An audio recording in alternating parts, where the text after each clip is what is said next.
Alright, hello everyone, my name is Alice and welcome back to NetLab. Today we're going to focus on Lab 15, Security and Privacy. To begin, make sure you have your PDF open and your worksheet downloaded before clicking on this link and logging in with your username and password.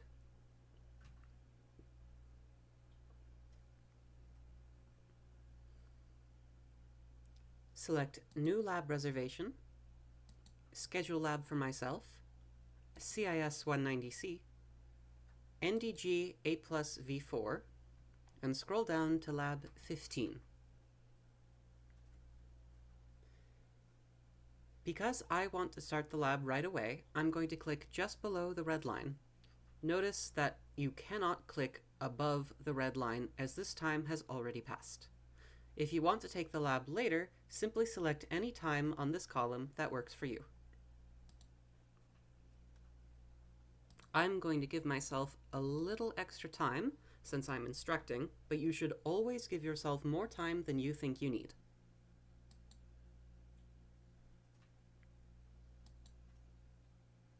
Since I want to start right away and I scheduled accordingly, there will be a green Enter Lab button. However, if you've scheduled your lab to start later, this won't appear until your time has officially begun. If you can't see it yet, wait until your scheduled time has begun, and then click the button.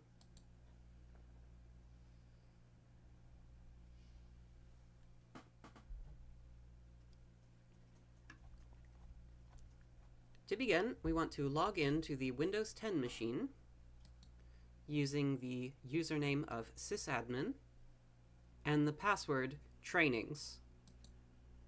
Click or hit the spacebar to enter the login prompt, then enter in capital T RAIN 1 NG $, and then enter. Once you've done so, go to the lower left-hand corner magnifying glass before typing in Windows Defender, and then go to Windows Defender Security Center. Once you've done so, check to see if there are any things that need your attention. In this case, account protection is giving us an exclamation mark, but because we can't sign into a Microsoft account, we can dismiss it. Now we're going to click on the virus and threat protection icon. Once we've done so, we're going to select Run a new advanced scan. You'll see a couple scans. There's the full scan, which scans the entire hard drive, so that includes all files, all programs, anything that you have on there. A custom scan allows you to choose any locations or any specific files that you want to scan. And the Windows Defender offline scan will reboot your computer and will attempt to scan the disk while the computer is starting up to avoid any more APT-related evasion attempts. We're going to run a Windows Defender offline scan. To do so, simply check the radio button that says Windows Defender Offline Scan, select Scan Now, and then select Scan.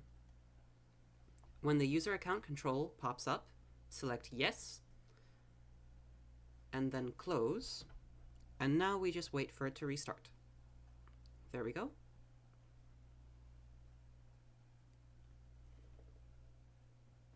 It's now going through the boot up process and is attempting to boot into the Windows Defender scan mode. There we go. It will take a second to load in.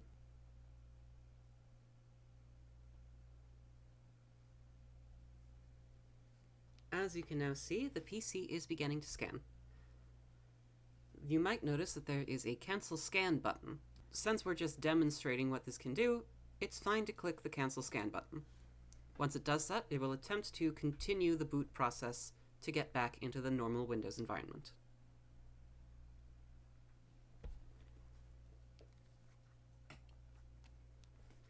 And we're back.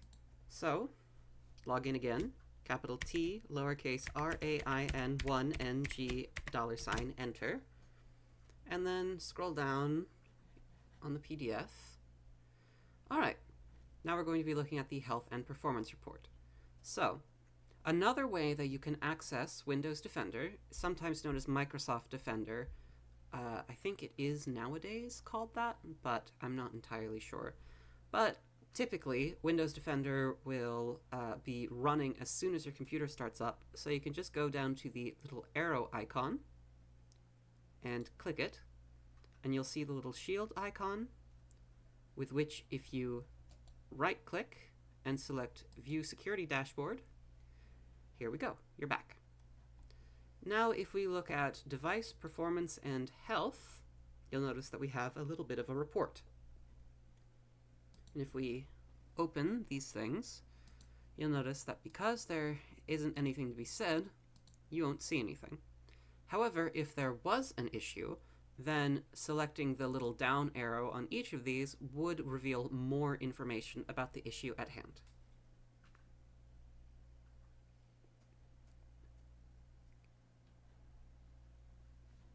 We can now go back and select Firewall and Network Protection. Now, we aren't connected to the internet at this time, so it's not going to have any particularly interesting information, but it's still useful to know about nonetheless. We just need to wait for it to finish loading up. Now that it's loaded, we can select the private network, which is listed as the active one. Our current options are to turn on and off the Windows Defender firewall, always a good thing to have it on, and to block any and all incoming connections to the computer, including those in the list of allowed apps in the firewall itself. So this is kind of the nuclear option, but it's one that is useful nonetheless. Now we can go back, close the Security Center, go to the Windows icon and right-click it and select Run. Ordinarily, you could do this by hitting Windows key and R. However, since this is a virtual machine, it's more likely that the actual operating system you're using is going to intercept that instead. So for this lab, we're going to use the right-click Run method. Then we could just type Control Panel and hit Enter or click OK, and there we go. Selecting System and Security and Windows Defender Firewall, you'll notice that we have a couple of interesting settings, including turning it on or off. Again, always a good thing to have it on. Restoring any defaults, so that means what permissions or block lists it comes with as a default, and any advanced settings or network troubleshooting. Something that you should make note of is that in newer Windows releases of both Windows 10 and Windows 11, the built-in Windows troubleshooters are being largely depreciated. So this option might not be that useful for much longer, but it's anyone's guess as to how long it will precisely be. So it's a good thing to know about while it's there. And of course, allowing an app or feature through Windows Defender Firewall, which allows you to specify any app that you want that can communicate through the firewall, and you can also impose any restrictions that you want on it. Now, if we select Turn Windows Defender Firewall on or off, you'll notice that we have some settings here. So we can turn it on or off for both private and public networks, and we can say blocking all incoming connections or notify me when Windows Defender Firewall blocks a new app. Notice both of these can be selected. And it's the same on the public network side. If we go back and then select Allow an app or feature through Windows Defender Firewall, we'll see a list of applications and programs and features that we can either allow or block in both private or public networks.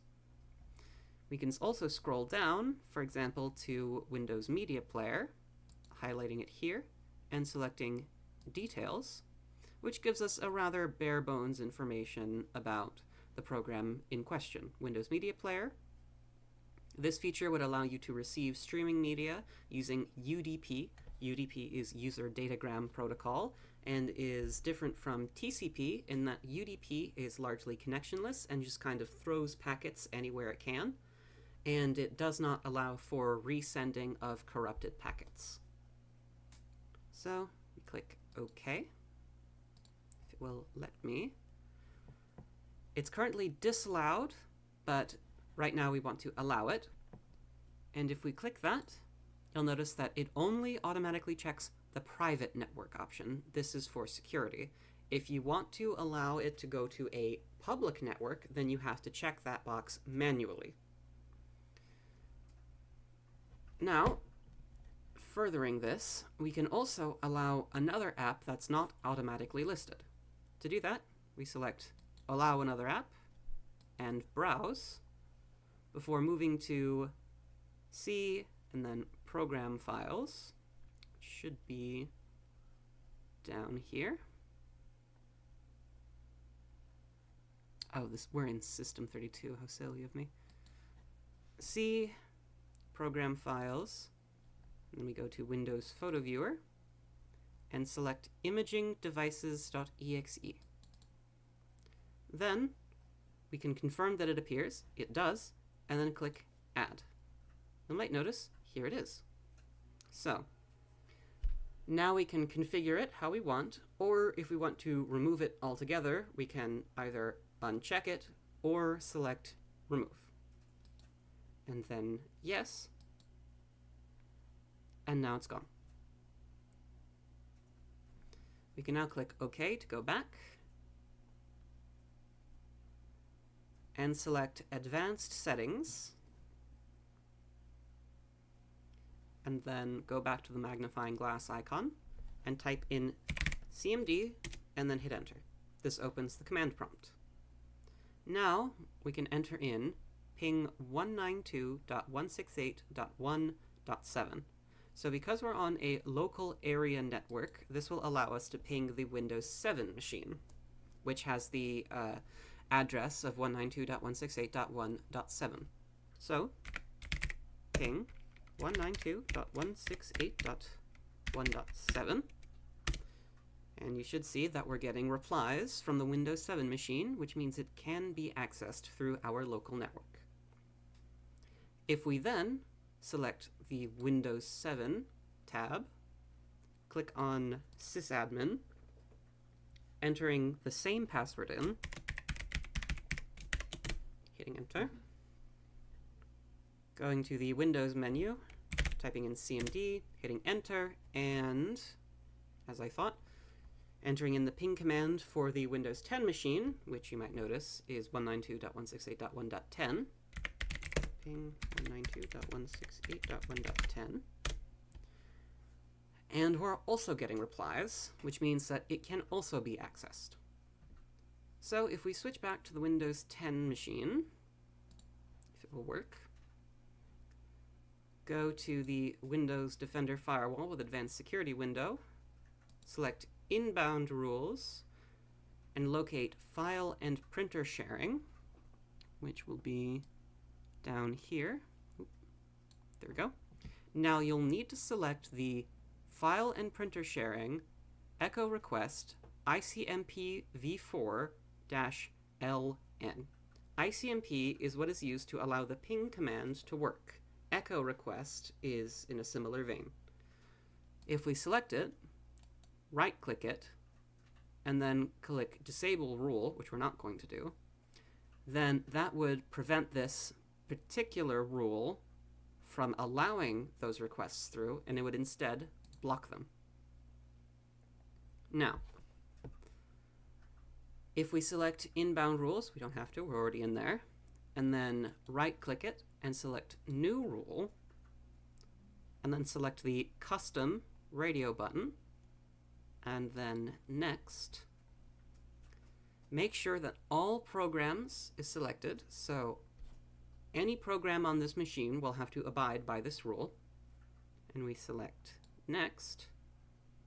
If we go to the protocol, select ICMP v4. This is different from v6. ICMP v4 is used with IPv4 addresses, and ICMP v6 is for IPv6 addresses.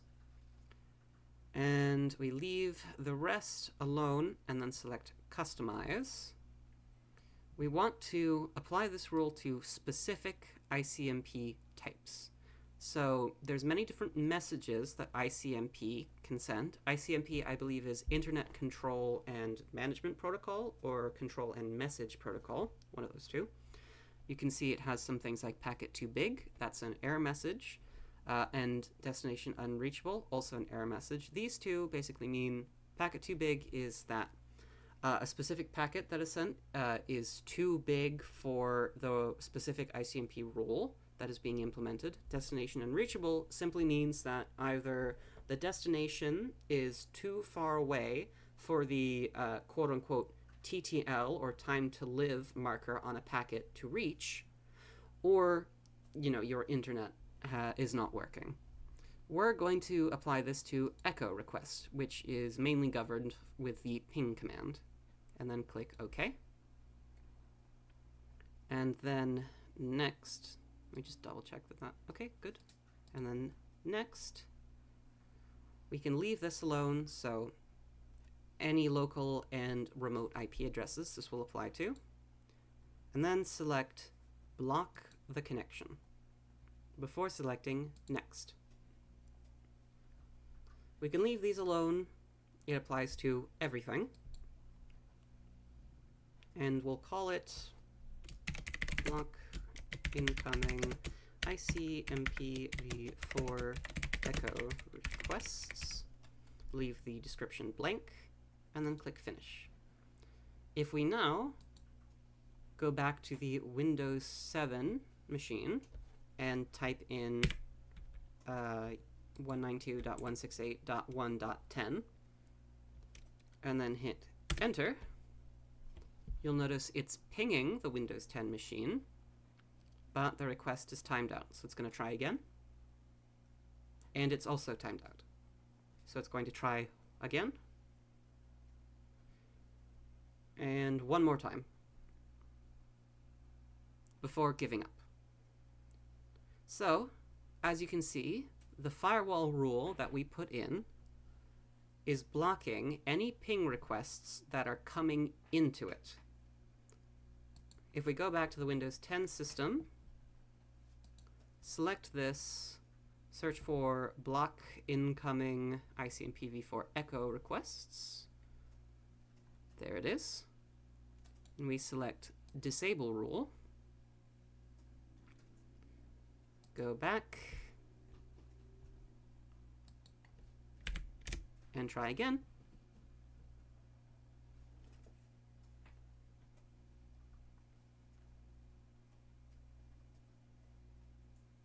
Wait a minute, I think I forgot something.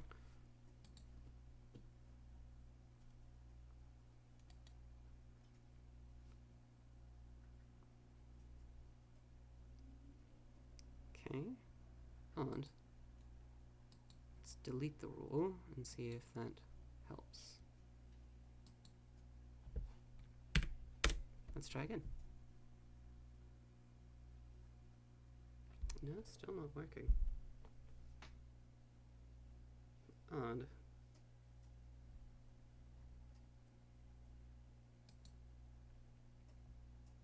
Let me see. I remove the rule. Let's see if I can ping. Okay, that works. Make sure, is there anything else? This was it.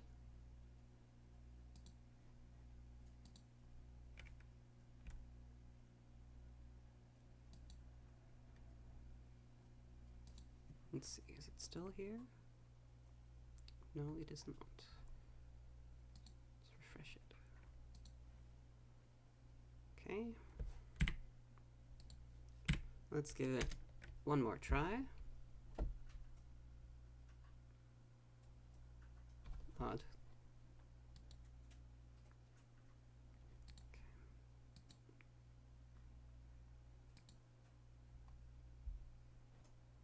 Well, it should be working. I'm not entirely sure what has gone wrong.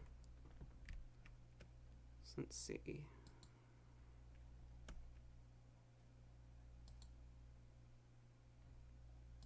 It's very strange.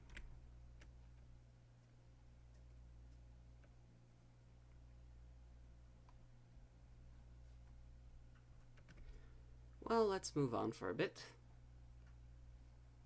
Now we can work with the Windows 7 machine again. And this features something called the encrypting file system, which is used in BitLocker.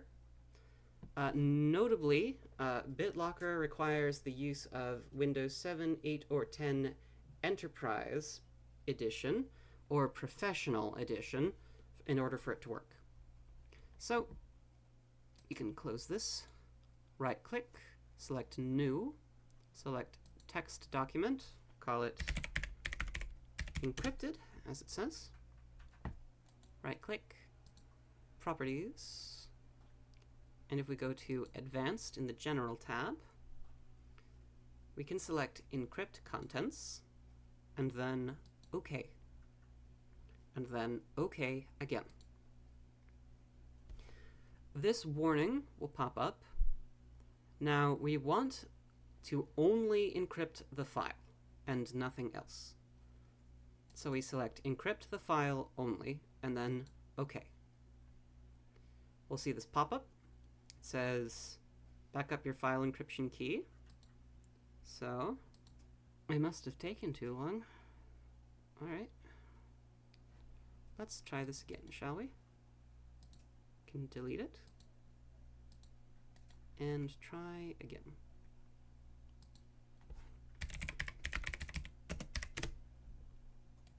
Right-click, Properties, Advanced, Encrypt Contents, OK.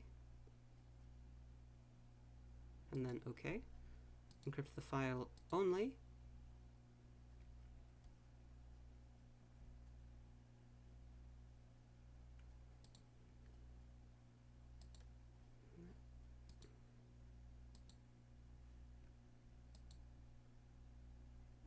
There it is. So we shall select Backup Now, and then Next. We want to accept the default, which is Personal Information Exchange, and leave everything as it is, and then click Next. Our password will be iPassword, all lowercase. And then select Next. And we'll call the file name efs-key. Then hit Enter. It's succeeded. Our file name location is in Documents. And we select Finish, and then OK. So, because we're logged in as the sysadmin, i.e. the user who created the encrypted file, we can access it without any problems. Same goes for this one. Perfect. So, if we select the Start button, then switch user, select user 1, and then type in capital S, lowercase UPER, capital S, lowercase ECRET, and then hit Enter, so super secret. Select the Windows Explorer icon.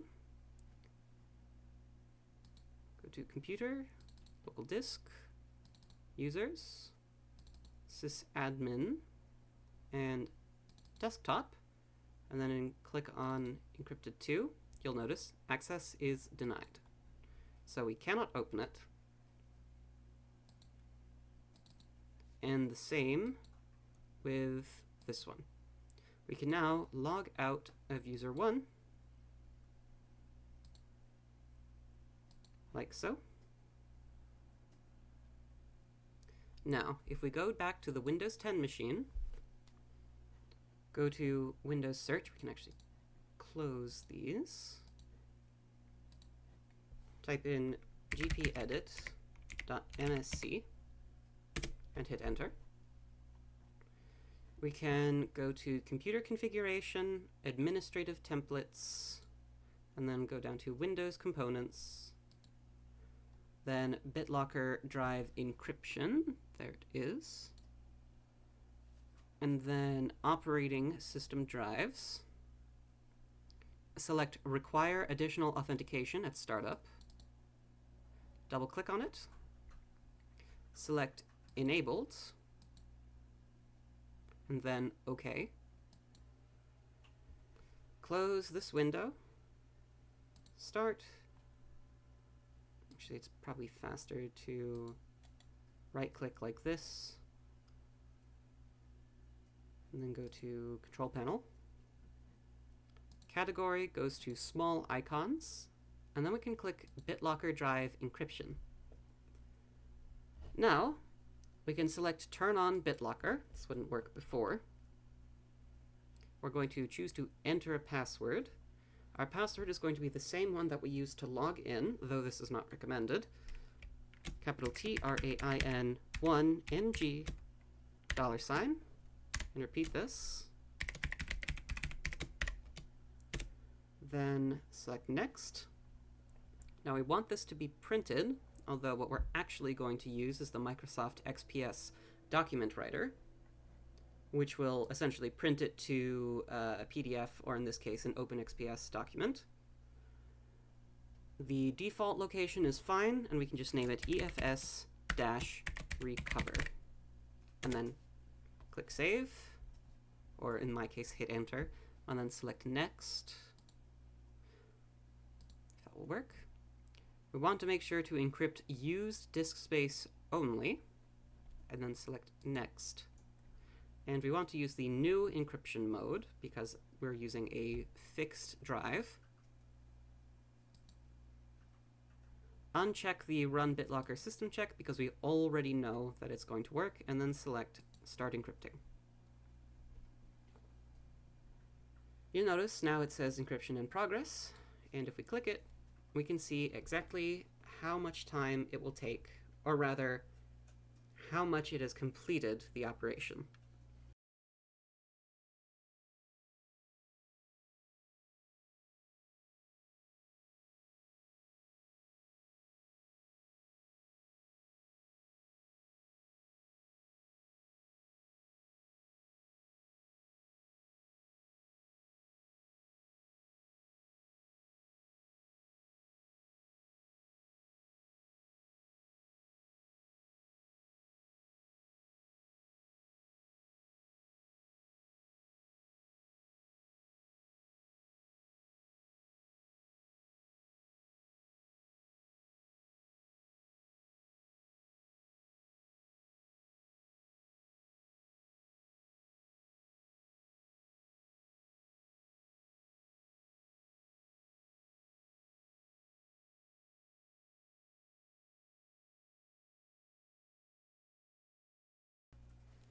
Now that it's complete, we can select Close, go to the magnifying glass again, and type in Windows PowerShell, and specifically select Windows PowerShell ISE.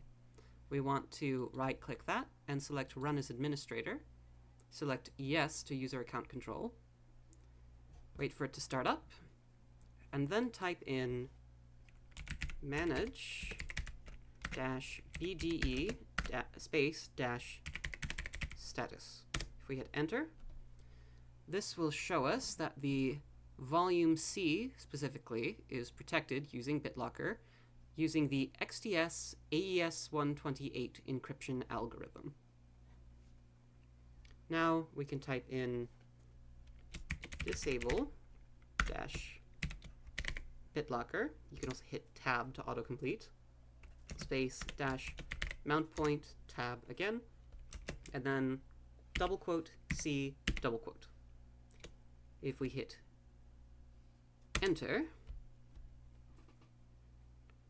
this will tell us more information, that it's protected, how much of the drive is encrypted, if it will actually work. There we go. And we can remove it by entering in manage-bde. You can do that. Or actually, no, this is better. Manage-bde space dash off, and then C colon. If we hit Enter, it's now decrypting it. And if we want to, we can go to Manage BDE-status again to see that decryption is in progress.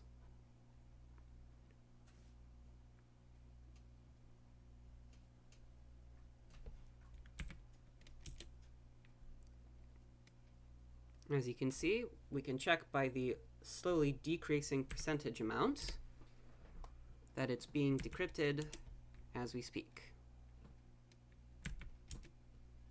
5.8%,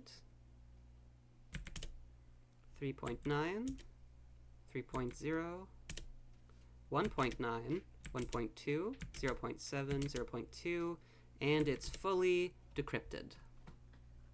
Once it's done, we can type exit and then hit enter. It's another way of just clicking the X from the command line. And we've now finished. Make sure to fill out all of the questions on your worksheet, and good luck.